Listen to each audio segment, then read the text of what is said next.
नमस्कार, स्वागत है आपका सभी का शब्द माइक के 69th एपिसोड में। और एक बार फिर शनिवार की शाम को हम लोग एकत्रित हो गए हैं कविताओं के माध्यम से अपने विचार को व्यक्त करने के लिए। तो शुरू करते हैं आज का प्रोग्राम। और सबसे पहले मैं इनवाइट करना चाहूंगा, मेरे साथ भोपाल से जुड़े हुए हैं वरिष्ठ कवि राजीव रावत जी। सर, स्वागत है आपका शब्द माइक की ग्वालियर से। नमस्कार सभी को। और आज मैंने क्या अभी भी कुछ समय पहले लिखा है, ना ये गजल है ना ये कविता है, नहीं क्या है आप लोग बताइएगा। मैं शुरू करता हूँ। आंसू के ऊपर लिखा मैंने। पोंछ लो अपने इन बहते हुए आंसुओं को अपनी उंगलियों के पोरों से यारो। पोंछ लो अपने इन बहते हुए आंसुओं को अपनी उंगलियों के पोरों से यारो। कहीं यह भ्रम ना टूट जाए कि तेरे आंसुओं का भी कुछ मोल होता है। कहीं यह भरम ना टूट जाए कि तेरे आंसुओं का भी कुछ मोल होता है। कितने भारी होते हैं ये आंसू, कितने भारी होते हैं ये आंसू, किसी दर्दे दिल से पूछो यारो। ढलक जाते हैं जब आंखों से ये, कुछ तो हल्का जरूर होता है, कुछ तो हल्का जरूर होता है। फैले हुए इस खारे समुद्र की गहराइयों में, फैले हुए इस खारे समुद्र की गहराइयों में जरा झांक कर देखो यारो। आशाओं आकांक्षाओं की फैली मटमैली सीपों में कहाँ सब में मोती छुपा होता है। कहीं यह भ्रम ना टूट जाए तेरा कि आंसुओं का भी कुछ तो मोल होता है। मोहब्बत की जंजीरों में, मोहब्बत की जंजीरों में कहाँ बांधता है कोई किसी को भला यारो। मोहब्बत की जंजीरों में कहाँ बांधता है कोई किसी को भला यारो। वह तो दीवाने होते हैं जिनका सजदे में सर झुका वो बस इसके खुदा होता है, बस इश्क खुदा होता है।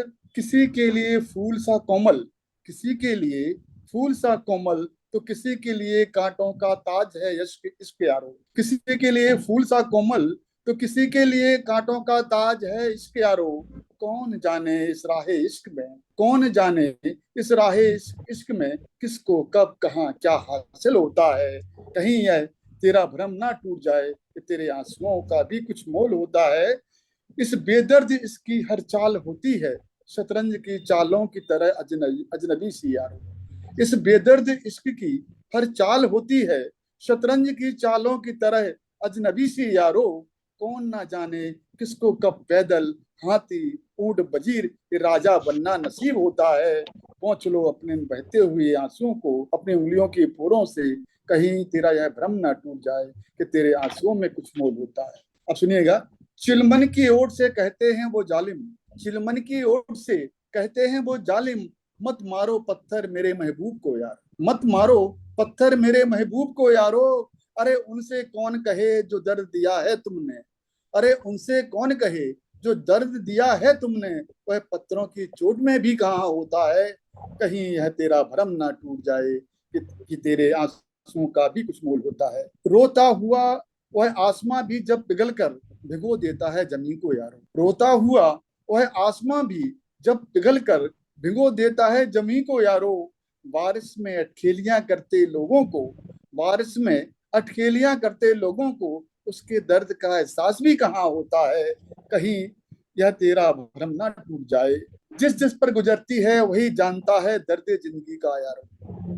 जिस जिस पर गुजरती है वही जानता है दर्द जिंदगी को यारो। वरना तेरे छलकते आंसुओं में भला यहाँ कौन है जो अपना दामन भिगोता है। यहाँ हंसते हुए के साथ चल देते हैं सभी बांटने को खुशियां यारो। यहाँ हंसते हुए के साथ चल देते हैं सभी बांटने को खुशियां यारो। पागल हो जो तुम सोचते हो वो आएंगे, पागल हो तुम जो सोचते हो, जो सोचते हो वो आएंगे। भला रोते हुए के साथ यहाँ कौन रोता है। जब तक धड़कती है धड़कन तेरे दिल में श्वासों में बहती है श्वासें यारो। जब तक धड़कती है धड़कन तेरे दिल में वो श्वासों में बहती हैं श्वासें यारो। तब तक निभाते हैं कस्में वफा यहाँ, उसके बाद भला कौन साथ होता है। पहुंच लो इन बहते हुए आंसुओं को अपनी उंगलियों से की पोरों से यारो। कहीं है तेरा भ्रम ना टूट जाए कि तेरे आंसुओं का भी कुछ मोल होता है। कितने भारी होते हैं आंसू, किसी दर्द दर्द दिल से पूछो यारो। ढलक जाते हैं जब आंखों से ये दिल हल्का, कुछ तो हल्का जरूर होता है। धन्यवाद जी। बहुत अभी क्या बढ़िया, क्या बहुत लिखा बढ़िया, पता नहीं मेरे को। बहुत मजा आ बहुत गया। तो बहुत अच्छी कविता थी सर। बढ़ते हैं आगे प्रोग्राम में। एंड इनवाइट करना चाहेंगे हमारे साथ एडवोकेट नागेंद्र प्रताप जी जुड़े हुए हैं। सर, स्वागत है आपका शब्द माइक जालिवर से। आप सभी लोगों का वो नमस्कार। आज की कविता का मेरा शीर्षक है पतझड़। पतझड़ झड़ है आस लिए, झड़ है आस लिए, कब सावन का बरसना होगा। पतझड़ है आस लिए, कब सावन का बरसना होगा। तन्हाई के आलम में, तन्हाई के आलम में, उस दिल का सिसकना होगा। पतझड़ है आस लिए। आगे के बंद सुनिए। आ जाओ की फुर्सत है, मसरूफ हो जाएंगे। आ जाओ की फुर्सत है, मसरूफ हो जाएंगे। आते ही मस्त बहारों के कलियों पर फिसलना होगा। पतझड़ है आस लिए, कब सावन का बरसना होगा। आगे का बंद सुनिए। लगता है ये कश्ती अब साहिल से मिल जाएगी। लगता है ये कश्ती अब साहिल से मिल जाएगी। बल खाती लहरों पर फिर किसका मचलना होगा। पतझड़ है आस लिए, कब सावन का बरसना होगा। आगे के बंद सुनाता हूँ आपको। कहते हैं कि दुनिया में आसान है मर जाना। कहते हैं कि दुनिया में आसान है मर जाना। जिंदगी न रही गर तो कैसा यही चकना होगा। पतझड़ है आस लिए, कब सावन का बरसना होगा। आगे के दो बंद और हैं, बस उनको सुनाता हूँ। शर्माते हैं वो ऐसे, फटे हाल हुआ जो मैं। शर्माते हैं वो ऐसे, फटे हाल हुआ जो मैं। कौन जाने समंदर में किस किस का उतरना होगा। कौन जाने समंदर में किस किस का उतरना होगा। अंतिम बंद है मेरी कविता का। मेरी मैयत को जाने दो, आंसू न बहाओ झूठे। मेरी मैयत को जाने दो, आंसू न बहाओ झूठे। छलकते हैं तो रहने दो, फिर कब ये छलकना होगा। पतझड़ है आस लिए, कब सावन का बरसना होगा। पतझड़ है आस लिए। धन्यवाद आप सभी लोगों का जो मेरी कविता को आपने ध्यान से सुना। बहुत बढ़िया। पतझड़ को किस तरीके से आपने डिस्क्राइब किया है, रियली बहुत ही बढ़िया। बढ़ते हैं आगे प्रोग्राम में और बुलाना चाहेंगे वीपी जैन सर को। सर स्वागत है आपका, शब्द माइक की जाएगा। धन्यवाद भाई। आज तो जो है रावत जी ने भी और बड़ा एक कुछ आंसुओं की और पतझड़ की बात की, तो मैं पहले आंसुओं पे सुनाता हूँ आपको कि अश्रु को तुम क्यों भला अश्रु को तुम क्यों भला बस नीर की एक बूंद समझे। अश्रु को तुम क्यों भला बस नीर की एक बूंद समझे, क्या कोई इसमें घुले दुख दर्द की तासीर समझे, क्या कोई इसमें घुले दुख दर्द की तासीर समझे। वेदना ने हो विवश मनोहार की संवेदना से, वेदना ने हो विवश मनोहार की संवेदना से, अश्रु संचालित हुए मन भाव की संवेदना से, यह प्रबलतम विवशता का, यह प्रबलतम विवशता का क्रूरतम अभिशाप समझे। अश्रु को तुम क्यों भला बस नीर की एक बूंद समझे, क्यों नीर की एक बूंद समझे। पीर के आवेग जब जब, पीर के आवेग जब जब पार कर जाते हदों को, पीर के आवेग जब जब पार कर जाते हदों को, आह घुलकर नीर में तब जन्म देती अश्रुओं को, आह घुलकर नीर में तब जन्म देती अश्रुओं को, सीमांत होती पीर का ही, सीमांत होती पीर का ही, अश्रु एक पर्याय समझे। अश्रु को तुम क्यों भला बस नीर की एक बूंद समझे। देखिए, अगर प्योर वाटर होता तो उसका कहीं निशान नहीं होता है। एक साइंटिफिक फैक्ट इसमें देने की कोशिश की है। सोचता यदि अश्रु केवल, सोचता यदि अश्रु केवल नीर की एक बूंद होता, इन कपोलों की लकीरों का ना नामो निशा होता, इन कपोलों की लकीरों का ना नामो निशा होता। जल उड़ा पर रह गई, जल उड़ा पर रह गई दुख दर्द की तहरीर समझे, जल उड़ा पर रह गई दुख दर्द की तहरीर समझे। अश्रु को तुम क्यों भला बस नीर की बूंद समझे। देखिए, आंसुओं का जो काम है उसको मैंने थोड़ा सा वो करने की कोशिश की है कि हृदय का असहनीय बोझा, हृदय का असहनीय बोझा अश्रुओं ने कम किया है। मन प्राण का आघात विष, मन प्राण का आघात विष कुछ इस तरह बाहर किया है। तो देखिए, अश्रु बनते कैसे हैं कि हृदय का असहनीय बोझा अश्रुओं ने कम किया है, मन प्राण का आघात विष कुछ इस तरह बाहर किया है। रक्त से छन नीर, रक्त से छन नीर पीड़ा से हुआ अभिशप्त समझे। अश्रु को तुम क्यों भला बस नीर की बूंद समझे। होकर विवश मन भावनाएं नीर में घुलती रही हैं, संक्षेप में हर करुण गाथा गाल पर लिखती रही हैं।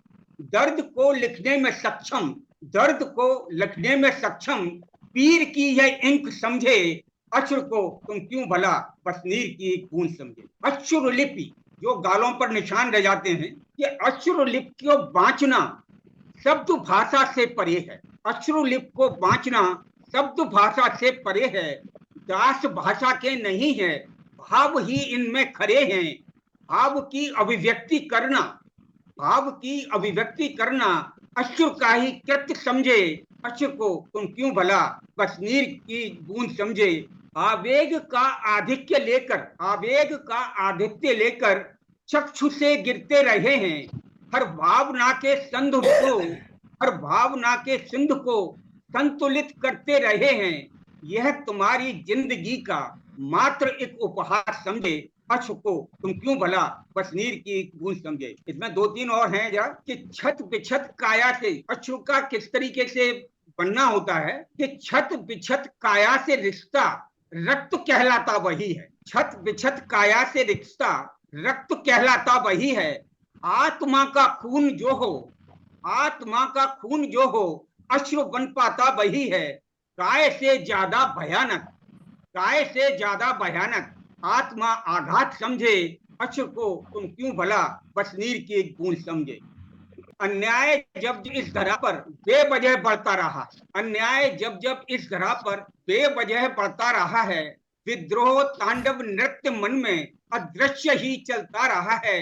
अदृश्य पलती क्रूरता का, अदृश्य पलती क्रूरता का है यही एक चिन्ह समझे, है यही एक चिन्ह समझे।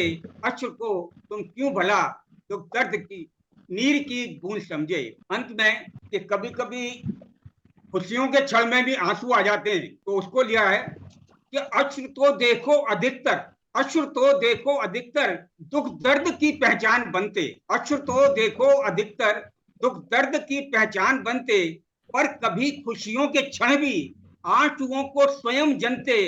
और तप करते रहेगी, और तप करते रहे जी भर, हर्ष से अभिषेक समझे, और तप करते हैं जी भर, हर्ष से अभिषेक समझे, अश्रु को तुम क्यों भला बस नीर की एक बूंद समझे, क्या कोई इसमें घुले दुख दर्द की तासीर समझे, क्या कोई इसमें घुले दुख दर्द की तासीर। धन्यवाद। बहुत सुंदर सर। बहुत खूब सर, बहुत सुंदर। बहुत बढ़िया उपमाएं दी हैं आपने जैन साहब। अच्छा, थैंक यू। चलिए बढ़ते हैं आगे परफॉर्मेंस में। हमारे साथ लव कुमार जी जुड़े हुए हैं, तो इनवाइट करना चाहेंगे पोएट्री के लिए उनको। सर स्वागत है आपका, शब्द माइकी जॉली।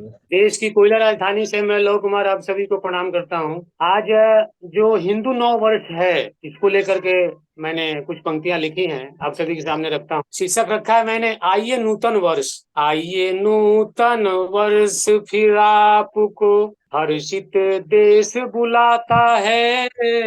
आइए नूतन वर्ष फिर आपको हर्षित देश बुलाता है। शुभम करोति कल्याणम से कल्याण को ज्ञात कराता है।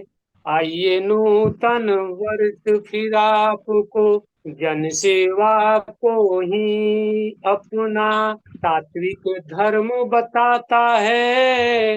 रामायण और महाभारत का मिलकर ध्यान लगाता है। आइए नूतन वर्ष फिर आपको हर्षित देश बुलाता है। उठे चले और रुके नहीं, यह संकल्प हमेशा भाता है। देवनागरी की लिपि में लाखों शब्द नहाते हैं। केसरिया रंग देख हर युवा तुरंत जोश पा जाता है। आइए नूतन वर्ष फिर आपको हर्षित देश बुलाता है। आमंत्रण और निमंत्रण पर ध्यान देंगे। आमंत्रण और निमंत्रण से हर कार्य सफल हो जाता है। हम उम्र को प्रेम बरों को चरण स्पर्श कराता है। छोटों के लिए स्नेह हमेशा हृदय हर्षित कर जाता है। आइए नूतन वर्ष फिर आपको हर्षित देश बुलाता है। माथे आंचल में शिशु फिर शीतलता पा जाता है। नवरात्रि का पर्व भी देखो 2 बार आ जाता है। आइए नूतन वर्ष फिर आपको मास मास की देख विषमता 12 मासा गाया जाता है। वसुदेव कुटुंबकम की सोच ही सनातन धर्म बताता है। आइए नूतन वर्ष फिर आपको हर्षित देश बुलाता है। हर्षित देश बुलाता है। जय हो। बहुत बढ़िया, बहुत बढ़िया।